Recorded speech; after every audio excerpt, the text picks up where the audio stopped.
ষষ্ঠ উপজেলা পরিষদ নির্বাচনের দ্বিতীয় ধাপে জামালপুরে প্রার্থীদের প্রচারণা গণসংযোগ এবং দাঁড়ে দাঁড়ে ভোট প্রার্থনায় জমে উঠেছে ইসলামপুর, দেওয়ানগঞ্জ এবং বকশীগঞ্জ উপজেলা পরিষদ নির্বাচন। ২১ মে ইভিএম পদ্ধতিতে নির্বাচন অনুষ্ঠিত হবে।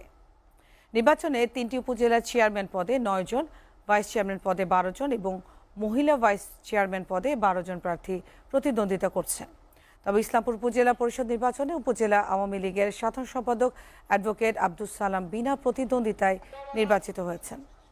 এবারের নির্বাচনকে কেন্দ্র করে এরই মধ্যে উপজেলার রাস্তাঘাট, অলিগলি, হাটবাজার, পাড়া মহল্লা এখন মিছিল, মিটিং, প্রচারণায় স্লোগানে মুখরিত।